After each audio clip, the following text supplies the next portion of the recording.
What's up, everybody? It's your boy Jimmy Valentine with another review. This time with the Punisher's new Netflix series. First episode, 3 a.m. Now, this is going to be a spoiler review. If you just want a brief impression, if you haven't gotten a chance to catch the first episode yet, I would say it's a strong B to B minus right now. It's not incredible, but it's definitely a stronger series than the other two Netflix series that have come out this year. The show that this series most resembles is actually Luke Cage, which I'm a bit surprised by. We have our character who is introduced on another series, trying to live a quiet life away from everyone else, who gets dragged back into superhero business shenanigans, and a dedicated member of law enforcement who's investigating the situation. So that most closely resembles Luke Cage, which I was a bit surprised by. It kind of makes sense. You don't have to watch Punisher on Daredevil to fully get what's going on. It kind of, what we see in the very beginning is the Punisher finishing his story arc from Daredevil, finding the last of the different people who helped murder his family, the cartel, the Irish mob, and the biker gang, the last surviving members, taking them off the playboard and deciding that he's done with being the Punisher and trying to live a quiet life doing construction. We get introduced to this kid named Danny who's new to the construction team, who's trying to make a friend out of Frank. Frank rebuffs him, but Danny gets into some trouble with some of the other guys in the crew who are actually doing some criminal masterminding and about. Now, I'm not crazy about the new law enforcement lady. I thought she was okay. I didn't feel like it really worked that well. They had the boss being kind of sexist to her, which felt kind of like an 80s movie. I mean, it's a little topical now with everything that's going on, but it didn't really feel like it added anything. She has this smucky partner that looks like a mess. So I don't know what his deal is. We have Micro, who's from the Daredevil comics, who's spotted Frank, trying to help Danny, which was kind of a cool little twist. So Danny gets himself involved with these guys. These guys do a robbery. The mafia knows that it was Danny who did it. So Frank wipes out the three guys from the construction team, saves Danny's life, tells him he's got to go, though. So it's interesting, typical Punisher story, he'd kill everybody and let God sort him out. But it's a little nice to kind of make him a little more human.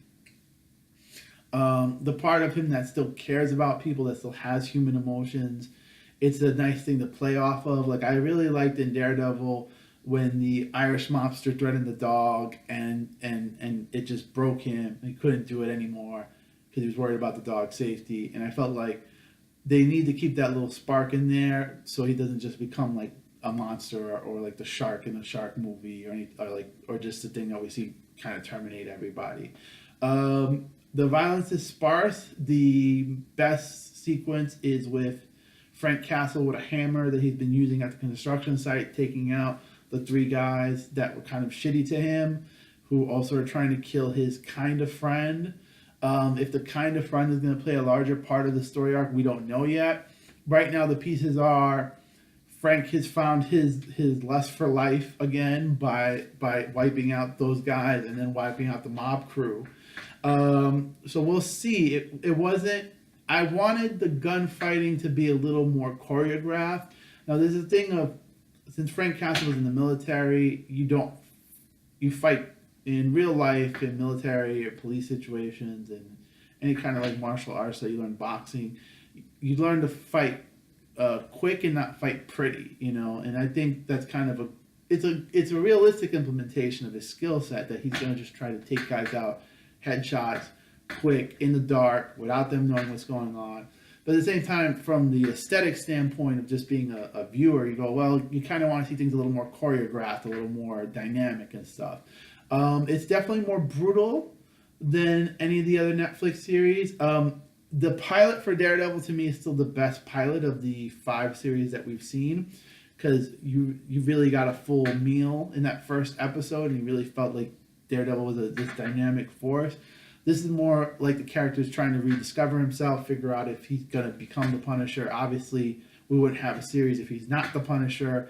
John Bernthal is a good performer. He can do a lot with just his body language and the way he looks at the camera. It doesn't give him a lot to do right away, but he's supposed to be a strong silent type, and he's definitely portraying that very well. The wife and the children, I feel, can be more fleshed out. I would think, like, if I was the person creating this series, I think it would be great to see Frank's fantasy of his family versus what actually happened.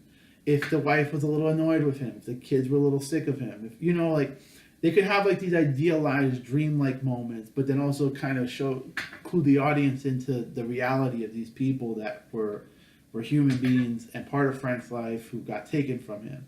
The idealization's okay, but it's fine. So right now it's a little uneven. I'm hoping once we hit full tilt into the story, it'll be more fun. It'll be more dynamic. The fighting will be better choreographed. The effects will be good. Definitely better than the Defenders. The Defenders was a huge disappointment for me. I don't know how it is for everybody else, but I felt like it felt small and it didn't feel well done or well rehearsed. Iron Fist, I didn't hate as much as other people. I thought it was okay. I thought the middle part was very good, and then the beginning was really boring, and the end was kind of predictable.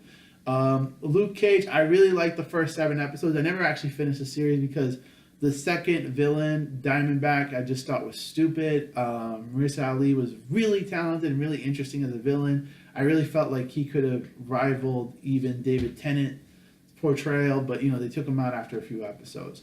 Jessica Jones, I really love the actress. The actress is a wonderful performer, very nice person in real life. I've interacted with her, and great writer. She's written a novel recently called Bonfire that's very interesting. And I liked her portrayal. I liked the characters on that show. It felt very much like the New York of the 90s, where you had all these different kind of wacky, off-kilter people interacting and living and trying to make a place in the world. And I think it said a lot of interesting things about abusive relationships and control and consent and other complicated issues in kind of a fun comic book way, and talking about those problems.